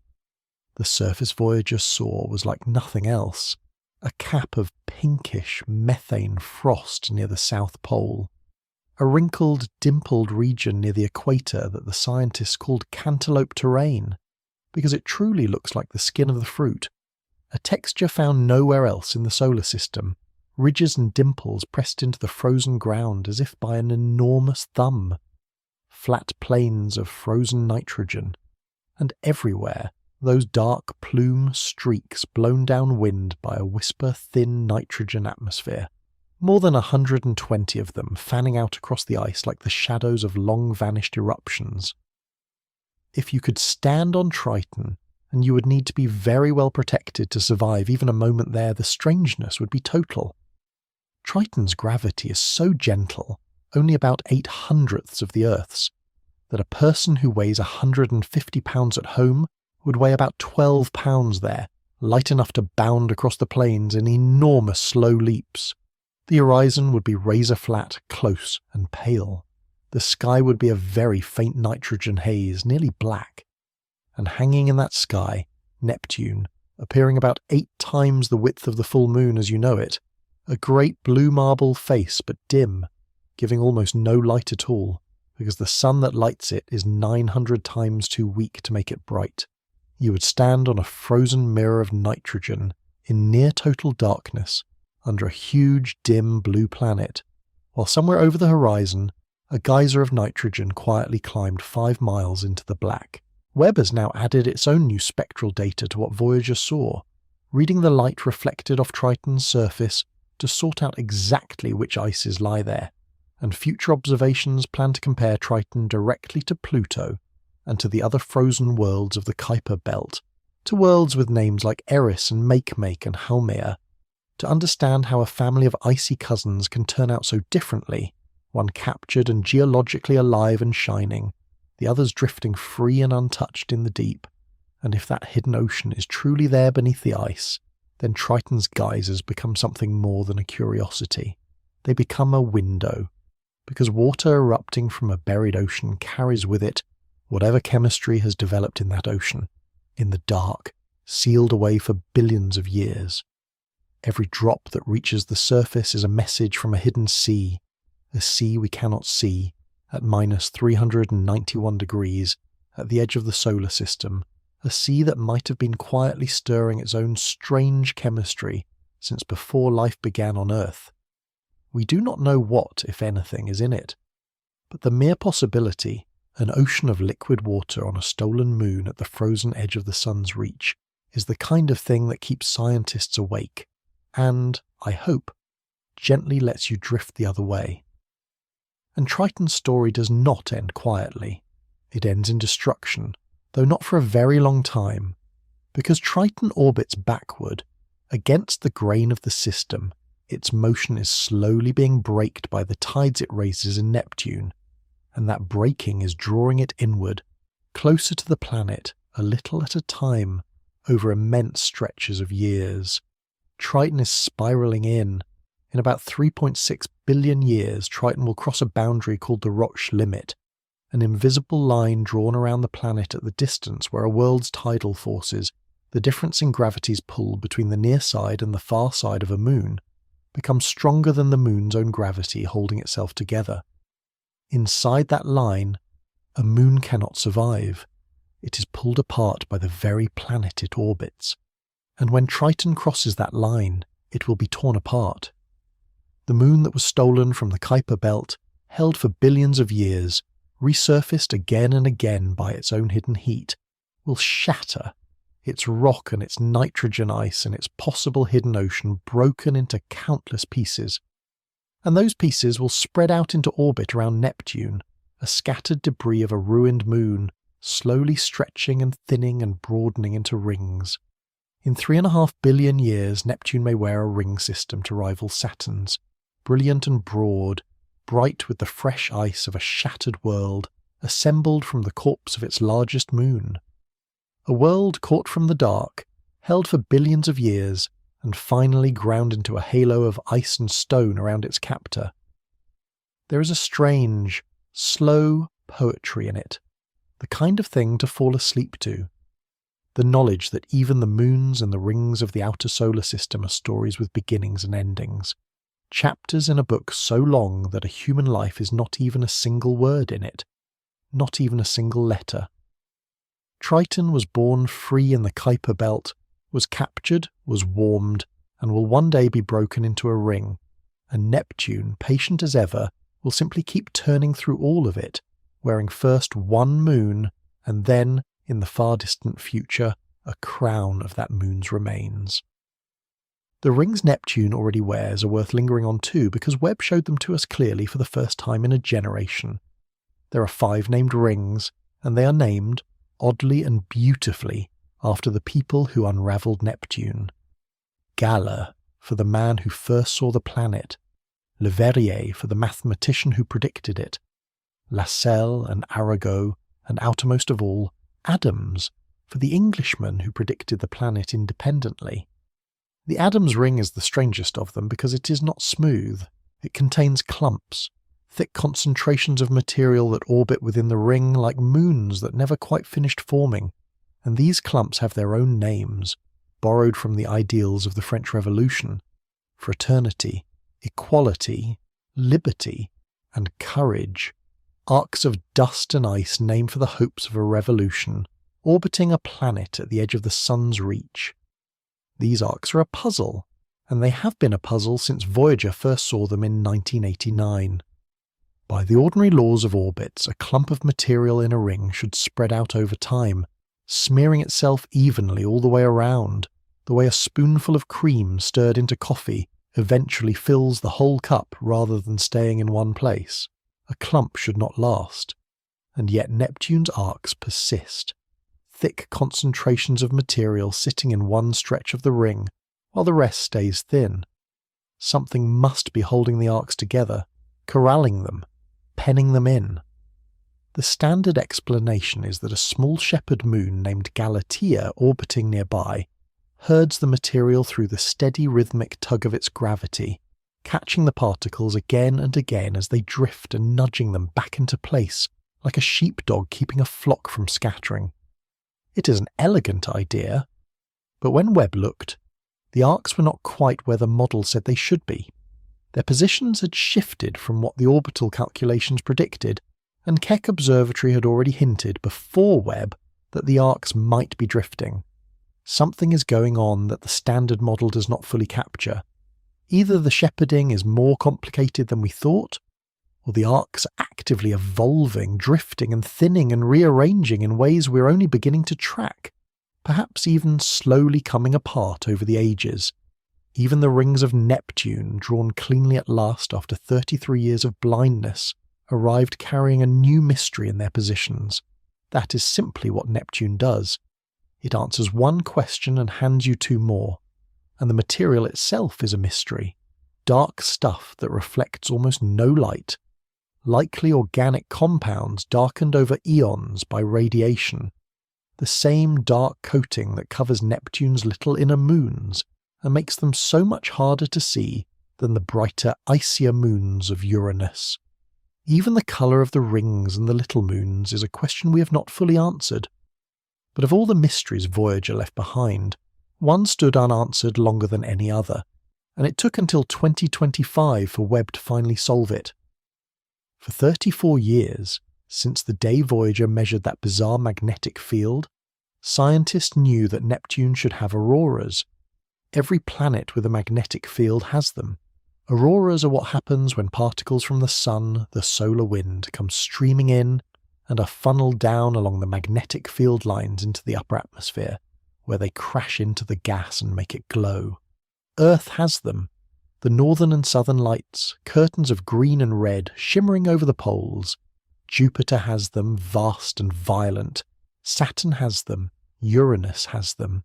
Neptune, with its strong, strange field, absolutely had to have them, and yet, for 34 years, no one could definitively find them. Voyager, back in 1989, had caught faint hints. It picked up ultraviolet emissions that looked consistent with auroral processes, whispers that something auroral was happening. but it could not pin down clear auroral ovals, clear glowing rings of light the way we see at Earth and Jupiter. And after Voyager left, no one on Earth could confirm the aurora at all. And the reason turned out to be that Neptune's auroras hide in the wrong place. On Earth, the aurora appears near the poles, the north and south, because the magnetic field lines funnel the incoming particles down near the geographic poles. That is where we all know to look for the northern and southern lights. But Neptune's magnetic field, remember, is tilted 47 degrees off its spin axis, nearly halfway to lying sideways. So Neptune's auroras do not appear at its geographic poles at all. They appear at its middle latitudes, off to the side, in a location no one would instinctively look for, and often pointed away from where observers on Earth naturally aimed their telescopes. The aurora was in a completely unexpected part of the planet, exactly where the tilted magnets said it should be, but not where anyone's instinct sent them looking, and there was a second problem, worse than the first. The researcher who finally found the aurora, an astronomer named Henrik Mellin of Northumbria University, described spending many nights up a mountain at the very best ground-based telescopes on Earth, trying to detect Neptune's aurora and finding nothing at all. Picture that. The finest infrared telescopes we have, perched on the highest, driest, darkest mountaintops we can reach, aimed for years at a planet 2.8 billion miles away, searching for a glow that theory promised was there, and finding, night after night after night, nothing. Year after year, nothing. The aurora was real. It was there the whole time. It was simply too faint to catch from the ground, hidden in the wrong place and dimmed almost to nothing, waiting for a better. On the 22nd of June 2023, Webb turned its near-infrared spectrograph toward Neptune, an instrument that does not just take a picture but splits the incoming light into its component colours, spreading it out like a prism, spreads sunlight into a rainbow, so that scientists can read, in the pattern of bright and dark lines, exactly which molecules are glowing in the atmosphere and how hot they are. Each kind of molecule has its own fingerprint in that spread of light, its own particular set of colours it emits, and by reading those fingerprints you can identify what is there even from a billion miles away. And in that light, Webb found the fingerprint it was looking for. It detected a molecule called the trihydrogen cation, a particular charged form of hydrogen, 3 hydrogen atoms bound together and stripped of 1 electron. This molecule is the universal signature of aurora at the giant planets. It forms when incoming particles from the sun slam into and ionize the hydrogen high in the atmosphere, and wherever you find it glowing, you have found an aurora.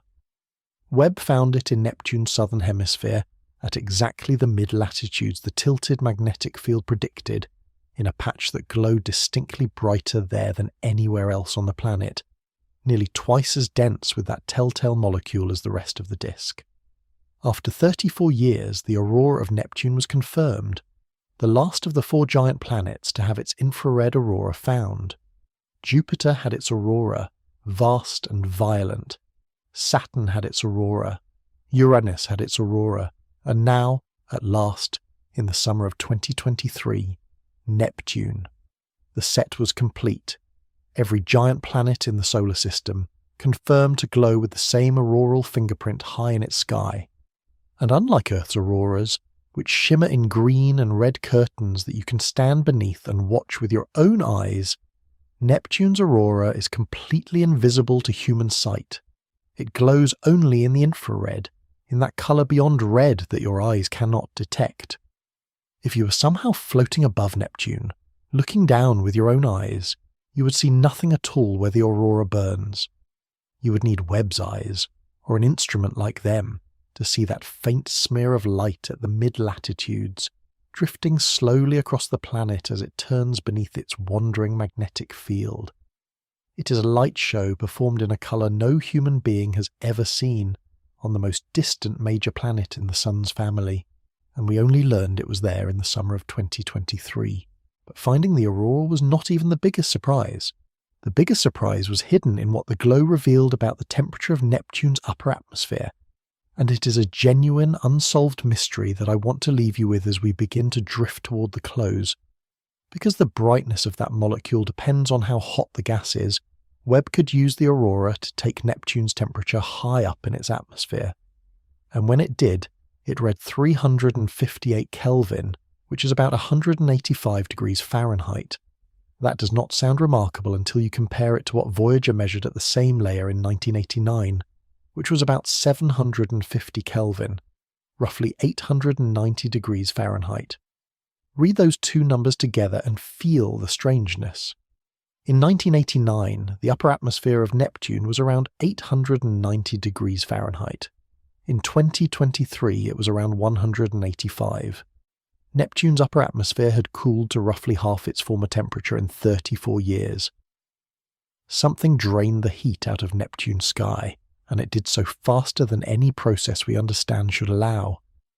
The planet's seasons take 40 years each and cannot do this. The Sun's 11-year cycle cannot do this. Neither one operates on the timescale we observed. Something pulled the heat out of the top of Neptune's atmosphere, cut it in half in a single human generation, and we do not know what it was or where the heat went.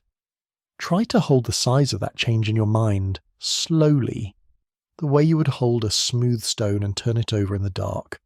A planet's upper atmosphere is not a small thing. It is a vast, thin shell of gas wrapped around a world 4 times the width of the Earth, spread across tens of thousands of miles, and to change its temperature you have to move an enormous amount of energy either into it or out of it. On Earth, the great slow seasons take 3 months to swing us from the cold of winter to the warmth of summer, and even that shift, gentle as it feels, involves a staggering movement of heat. Neptune took the temperature of an entire planetary sky and cut it in half, and it did so not over a season, not over the 40-year seasons that Neptune actually keeps, but across the span of a single human lifetime, quietly, while almost no one was watching. No one predicted this. Nothing in the models that describe how giant planets hold their warmth had prepared anyone to find the top of Neptune's atmosphere so much cooler than Voyager left it. It is the kind of result that arrives, is checked again, and then simply sits there, refusing to fit, waiting for an explanation that has not yet been written. And because Neptune is so far away, and because we have looked at it so rarely, we do not even know the shape of the change.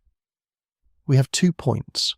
One measurement in 1989 from a spacecraft rushing past, and one measurement in 2023 from a telescope glancing at it for a single night, 34 years apart. We do not know whether the cooling was slow and steady across all those decades, a gentle draining year by year, or whether it happened in a sudden plunge at some point in between while our attention was elsewhere. We have the beginning and the end of a story and none of the middle, and the middle is exactly where the answer would be hiding. It is one more way in which Neptune keeps its distance in every sense, a world we have measured only twice at the very top of its air, 34 years apart, and found, both times, that it had quietly become something we did not expect. Tonight we're going to leave that question open, because it is genuinely open, and there is something restful about a mystery that no one has solved yet, a mystery that will still be there in the morning. The honest scientists who measured this offer a handful of possibilities and commit to none. Perhaps something changed in the way particles from the magnetosphere rain down into the upper atmosphere, cutting off a source of heat. Perhaps some chemical process in the high air is carrying heat away more efficiently than before. Or perhaps, and this is the humble possibility, the old Voyager measurement from 1989 was simply less certain than it seemed, carrying a wide margin of error, so that the true cooling is smaller than the raw numbers suggest. Any of these could be true. What is not in doubt is that Neptune's sky is far cooler than we thought, cooler than the model wants, and that we do not fully understand why. This extreme cooling, by the way, is exactly why the aurora hid for so long. At that lower temperature, the auroral molecule glows only a fraction, as brightly as it would have at Voyager's blistering temperature, less than 1% as bright for the same amount of gas. The aurora had grown so faint as the atmosphere cooled that the best telescopes on Earth simply could not see it. It was there all along, hiding not just in the wrong place but behind its own dimming. It took a telescope 1,000,000 miles above the Earth, in a single night of observing, to find what the mountaintops had searched for in vain for 34 years. And even at that cool temperature there is a deeper puzzle underneath. 185 degrees Fahrenheit is still far, far hotter than the faint sunlight at Neptune can account for. Do the arithmetic of the sunlight alone, the tiny trickle of warmth that reaches Neptune, and that upper layer should be heated to only a small fraction of what it actually is, a mere 130 Kelvin or so, when in truth it sits far above that. So some other energy source is warming the top of Neptune's atmosphere, some source we have not identified, pouring heat into that thin, high air from somewhere other than the sun. And this same unexplained warmth puzzles scientists not just at Neptune, but at all 4 of the giant planets. They call it the energy crisis.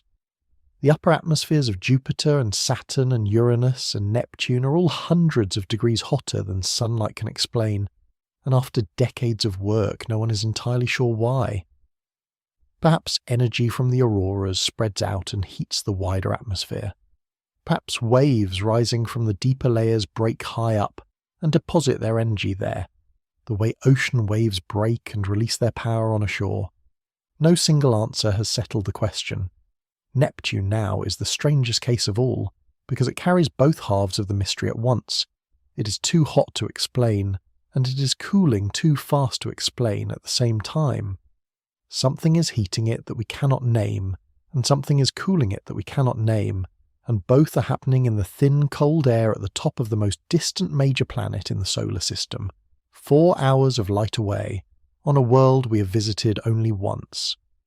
If we ever do send that dedicated spacecraft, an orbiter that could circle Neptune for years and watch its upper atmosphere breathe and cool and warm across the seasons, this is one of the first questions it would try to answer. For now, the question simply hangs there, unanswered, in the dark and the cold. One more thing Neptune is not telling us.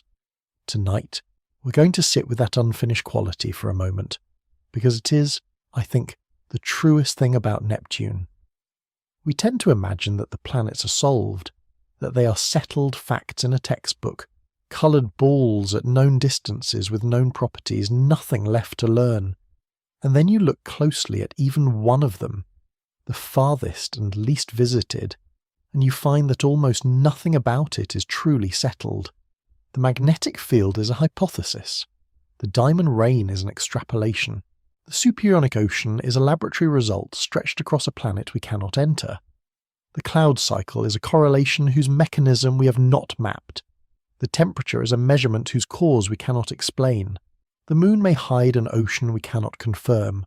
The rings carry positions our models do not predict. Every single one of the wonders we have walked through tonight comes with an honest asterisk, a place where our knowledge runs out and the dark begins. And there is nothing sad in that. It is the opposite of sad. It means that Neptune is still, after all this time, a genuine mystery, a real frontier, a world that has kept the greater part of itself hidden and is in no hurry to give it up. That is where the story stands tonight. That is the state of our knowledge of Neptune, 4 hours of light away, in the summer of the years we are living through. And I want you to notice how the shape of it feels, now that we have gone all the way through. We visited Neptune once for a few days in 1989, and then we left it alone for 33 years. And every single time we have looked again, with better eyes, it has broken the model.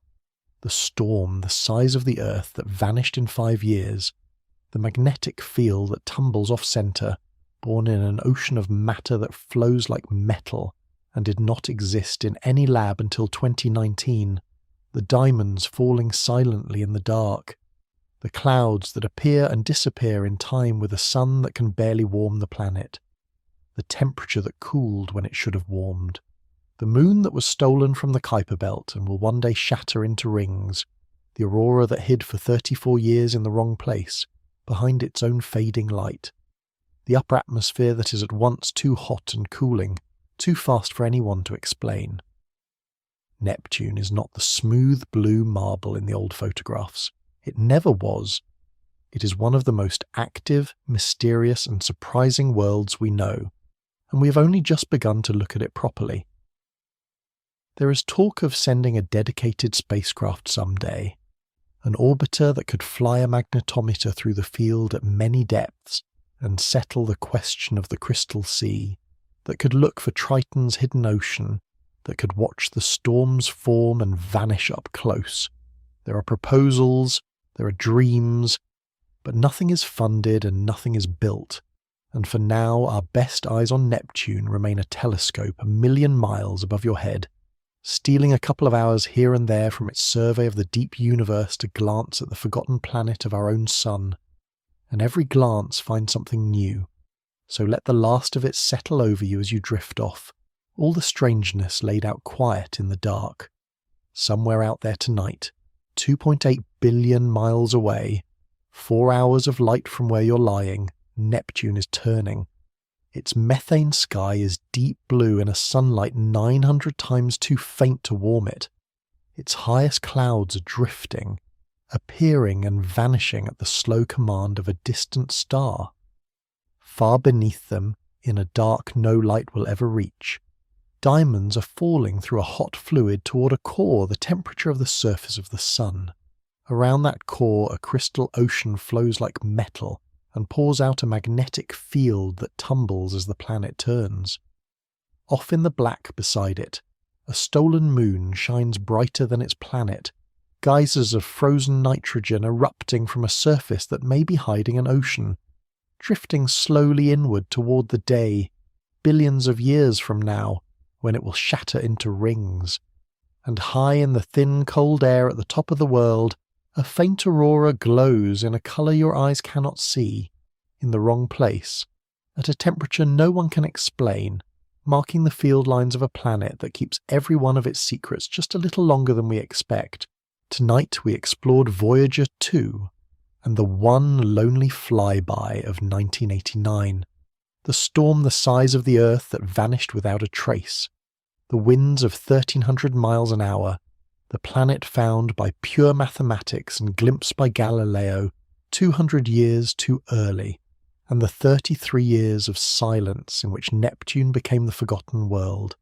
We explored what the James Webb Space Telescope found when it finally looked, the planet gone dark in the infrared, the glowing equatorial belt and the blazing polar feature, the gossamer rings drawn clean at last, and beneath the clouds the diamonds falling in the dark and the superionic ocean that flows like metal and very likely makes the tumbling magnetic field, along with the clouds that vanish in step with the distant sun, and the temperatures that cool when they ought to warm. And we explored Triton, the stolen moon that outshines its planet and hides a possible ocean, and will one day become a ring, and the aurora that hid for 34 years and revealed when it was found that the top of Neptune's atmosphere has cooled by half in a single human lifetime, for reasons no one yet understands. Rest now. There is nothing more you need to hold. Neptune has been turning in the dark for 4.5 billion years, and it will go on turning long after this night is over, keeping its diamonds and its crystal sea and its stolen moon. In no hurry at all, 4 hours of light away.